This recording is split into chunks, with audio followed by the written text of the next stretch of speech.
Sur cette musique qu'on débutera donc ce magazine CanNews, nouveau numéro sur Canal Algérie comme chaque soir. Donc le rendez-vous de la Coupe d'Afrique des Nations. On reviendra dans le numéro d'aujourd'hui bien sûr sur la douche froide d'hier des Égyptiens qui sortent de la Coupe d'Afrique des Nations, mais également le tenant du trophée, le Cameroun, qui s'en va lui aussi et qui dit bye bye à cette Coupe d'Afrique des Nations 2019. Au programme également les rencontres d'aujourd'hui. Et quelles rencontres? Madagascar qui joue donc au moment où on est en train de mettre cette émission en boîte, mais également le grand rendez-vous des Verts. Tout à l'heure, ce sera à partir de 20 h en direct sur la chaîne nationale. Rendez-vous important des Algériens pour composter leur billet pour les quarts de finale. C'est tout le mal qu'on souhaite à Djamel Belmadi et à toute sa troupe. Pour l'occasion, j'ai le plaisir d'avoir avec moi aujourd'hui sur ce plateau nos deux consultants, à savoir Ahmed Laharibi, Touzi Djilali. Messieurs, bien le bonsoir. Je le disais, grosse douche froide en ces huitièmes de finale. Les gros ténors, les favoris de cette Coupe d'Afrique des Nations sont en train, tour à tour, de quitter l'Égypte. À commencer le Maroc. On a eu bien sûr l'Égypte hier, grosse déception pour les Égyptiens, mais également le tenant du titre, le Cameroun, qui quitte cette compétition. Messieurs, bonsoir. Tout d'abord, bonsoir Hakim, bonsoir Ahmed, bonsoir à nos chers téléspectateurs. Bon, comme vous l'avez si bien signalé, cette Coupe d'Afrique, c'est une Coupe d'Afrique à rebondissement. Là, on voit des équipes qui étaient censées être favorites se trouvent éliminées de cette compétition. Donc, ce qui démontre qu'en Afrique, le football a évolué et les équipes africaines ont beaucoup évolué. Et surtout, c'est des équipes qui pratiquent du beau football, c'est des équipes qui croient en leurs capacités et sont en train de prouver toute leur performance et toute leur capacité d'aller loin dans cette Coupe d'Afrique. Ahmed Laharibi, quand on voit des ténors, des favoris, au départ de cette compétition, sortir à ce stade de la compétition, c'est vrai que nous, en tant qu'Algériens, on a un petit peu peur pour notre équipe nationale, mais il n'y a pas lieu de s'alarmer. Oui, bonsoir Hakim, c'est vrai, il n'y a pas lieu de s'alarmer. Et puis, on n'a pas besoin que le Maroc, l'Égypte ou le Cameroun soient éliminés pour que la sélection algérienne soit motivée. Non, nous avons une sélection qui est vraiment à l'aide de la détermination. Elle est prête pour affronter n'importe quelle équipe. C'est vrai que vous avez tout à l'heure dit qu'il y a eu une douche froide. Moi, je dirais qu'il y a un séisme parce que quand on a un pays organisateur qui sort, quand on a une équipe comme le Cameroun, détenteur de 3 coupes d'Afrique des Nations, quand on a le Maroc, avec laquelle on avait dit qu'on pouvait tomber contre le Maroc en finale. Maintenant, les données ont changé. Pour moi, c'est inédit, mais c'est ça, la magie du football, c'est ça. Et puis, concernant notre sélection, nous avons notre destin entre les pieds aussi. Entre les pieds, pas entre les mains. C'est vrai qu'on joue au foot, pas au handball. Allez, on va rentrer dans le vif du sujet avec déjà ces matchs d'hier. Gros match de l'équipe de l'Afrique du Sud hier. On va commencer par cette rencontre, puisque c'était la sensation et le match à suivre hier. L'Afrique du Sud qui crée la sensation, qui s'impose. 1-0. Ça s'est joué en toute fin de rencontre. C'est le hold-up parfait réalisé par les Sud-Africains face à un ogre de cette Coupe d'Afrique des Nations. 7 fois détenteur du trophée de la Coupe d'Afrique des Nations, l'Égypte, qui sort, je dirais pas par la petite porte, mais qui sort timidement de cette Coupe d'Afrique, Touzi Djilali. Certes, c'était une grosse surprise. Mais vu ce qu'elle a produit, cette équipe de l'Afrique du Sud, je pense que c'est une victoire méritée parce qu'il y avait une face une équipe de l'Afrique du Sud qui a créé beaucoup de situations de but, qui a dominé pratiquement la majeure partie la majorité du temps. Et la majorité de la partie, elle a dominé. Donc je pense que par rapport à ce qu'elle a produit, par rapport à son application dans le jeu, son organisation, par rapport à sa détermination et à sa volonté, je pense que l'équipe de l'Afrique du Sud méritait amplement sa qualification. Ahmed, c'est l'Afrique du Sud qui était supérieure ou c'est l'Égypte qui est passée à côté de son match? Moi, je dirais tout simplement que c'est l'Égypte qui est passée à côté parce que tout simplement, on a toujours dit que les gros cylindrés allaient passer. Par contre, je trouve que l'Afrique du Sud, à travers sa prestation, d'ailleurs, le but qu'ils ont marqué, c'était à la 85e minute, ce qui prouve que c'est une équipe... Ils auraient pu marquer un deuxième but. Oui, tout à fait. Ce qui prouve que cette équipe a des capacités et des facultés mentales parce qu'elle a tenu pendant 85 minutes. D'abord, elle n'a pas encaissé. Après, elle marque le but contre le pays organisateur.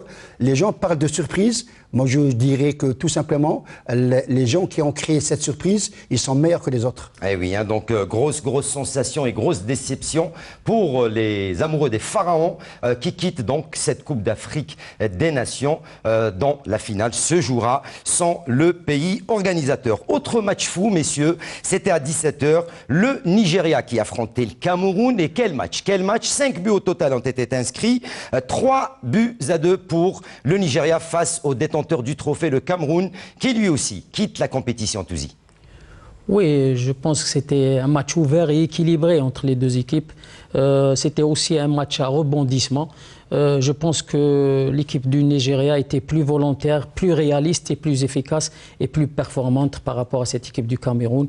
Et deux équipes qui ont un énorme potentiel technique. Ça a été un match ouvert, plaisant, on a vu beaucoup de buts. L'équipe la plus réaliste a réussi à gagner le match et à se qualifier pour le prochain tour. Ahmed Laribé, vous y attendiez à ce résultat, ce score et à ce match du Nigeria, hein, on le rappelle, ils avaient ouvert la marque, ils se sont fait surprendre à la fin de la première mi-temps, 2 buts inscrits, on part au vestiaire avec 2-1, retour des vestiaires, chamboulement total de l'équipe du Nigeria, Seedorf n'a pratiquement rien pu faire.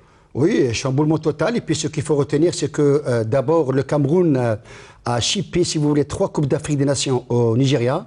Maintenant, les données ont changé. Le Nigeria a repris, si vous voulez, ça a été, le Cameroun a toujours été. Nigeria. Oui, ouais. Le Cameroun a toujours été la bête noire du Nigeria. Maintenant, comme on dit, les mouches ont changé d'âne, ce qui veut dire que le Nigeria a repris, si vous voulez, une très belle revanche, beaucoup plus sportive. Et puis je dirais tout simplement, Hakim, que la prestation de Nigeria, elle est vraiment d'un très haut niveau, parce qu'on a vu une équipe du Nigeria complètement chamboulée sur le plan de la prestation de jeu, et sur le plan offensif, sur le plan défensif, et au niveau de l'animation, c'était vraiment très intéressant.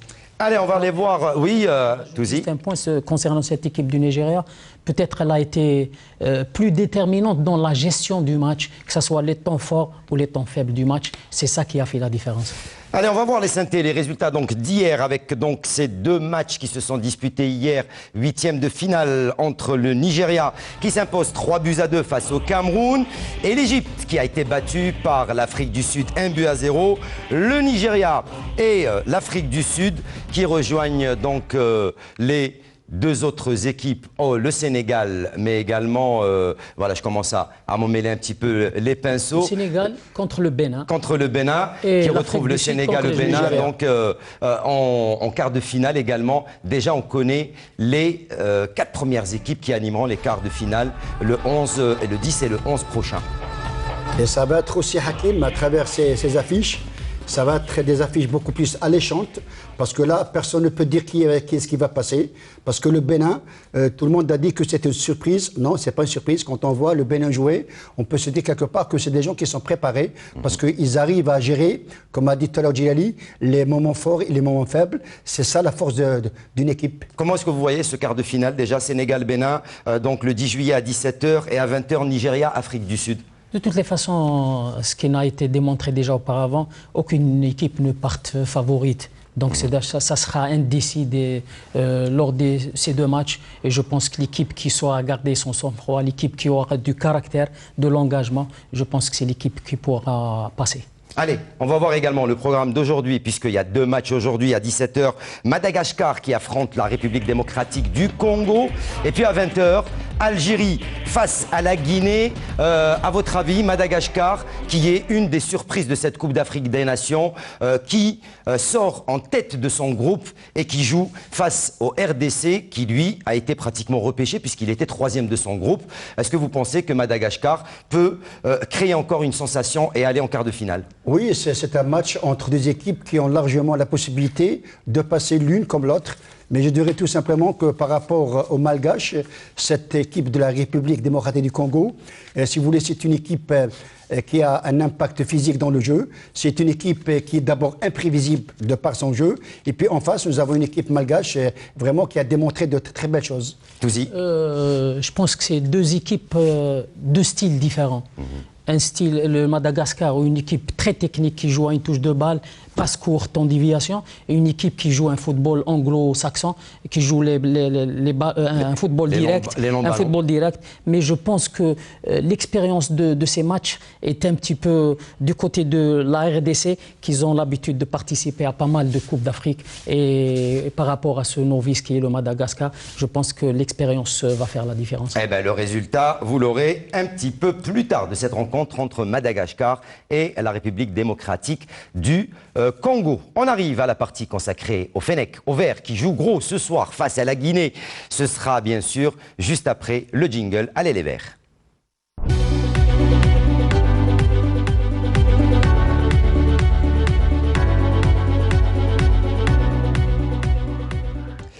Allez messieurs, donc hier les Verts se sont entraînés. Aujourd'hui, petite promenade, on va dire, de santé des Fennecs sur leur lieu de résidence aux alentours de l'hôtel, histoire de préparer ce 8e de finale face à la Guinée. Ce sera à partir de 20h, on le rappelle, en direct sur la chaîne nationale. Les Fennecs, très détendus, on va le voir sur quelques images, donc les photos prises par nos amis de la Fédération algérienne de football.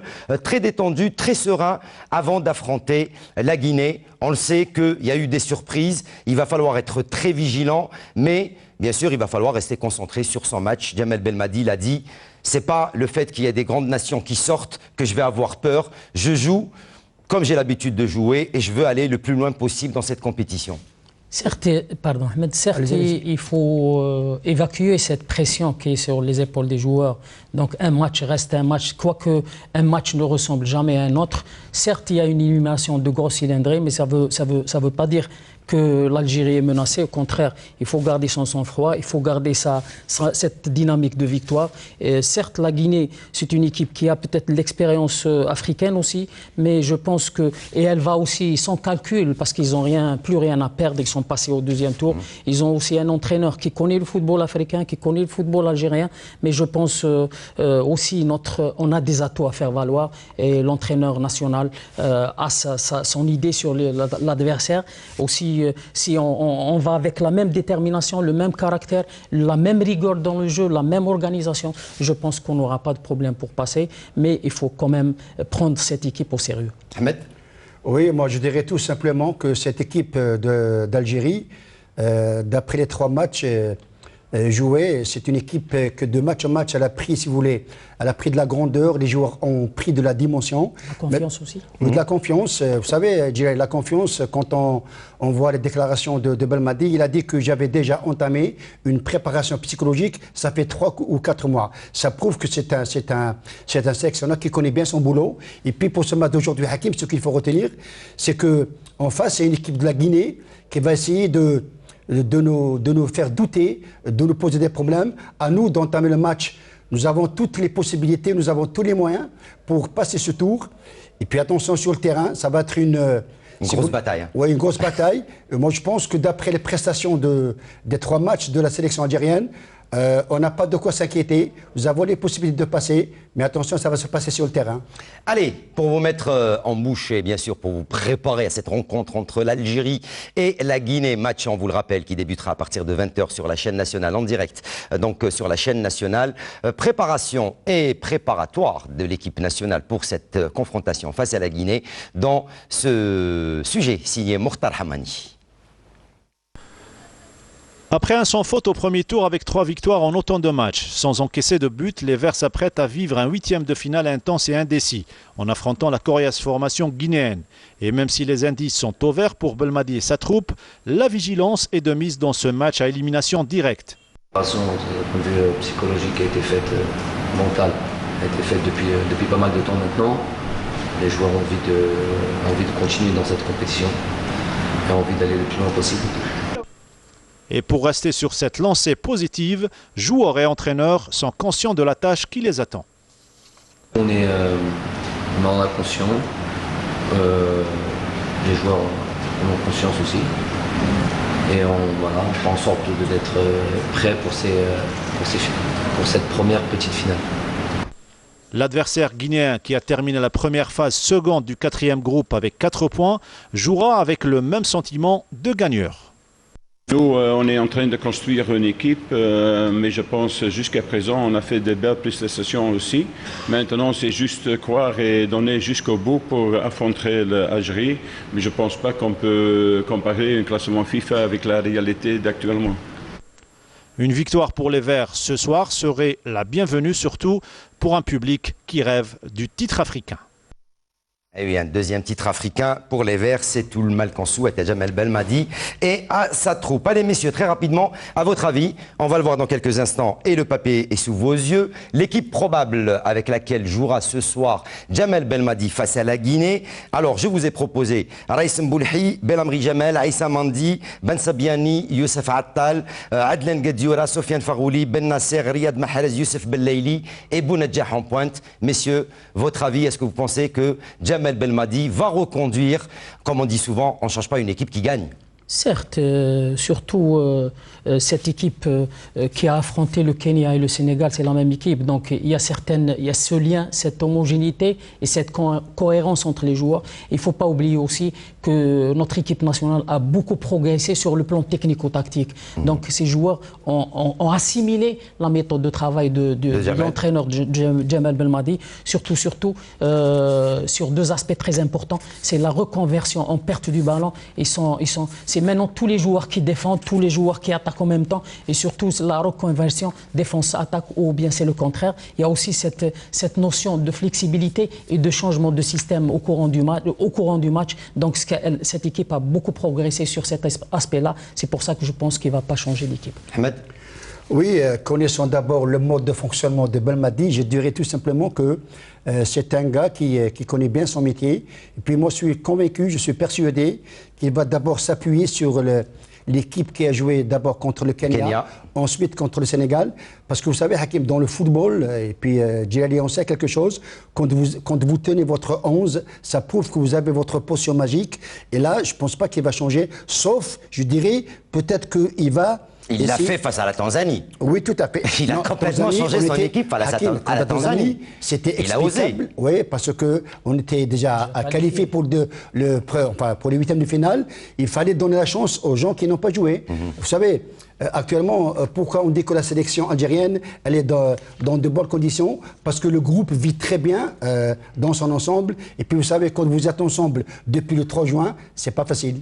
Il y a un point très important, Hakim, que nous avons, les autres équipes n'ont pas. C'est que nous avons un effectif de 20 joueurs d'égale valeur, autre que les autres équipes ne l'ont pas. Donc c'est aussi compliqué pour Belmadi de choisir son 11. Et c'est l'une des forces de cette équipe nationale qui peut aller très loin dans cette compétition. Rapidement, concernant la concurrence dans le football de haut niveau. Vous savez, la problématique des entraîneurs de haut niveau, c'est qu'ils ont cette concurrence. Ce qui veut dire qu'ils vont choisir les meilleurs parmi les meilleurs.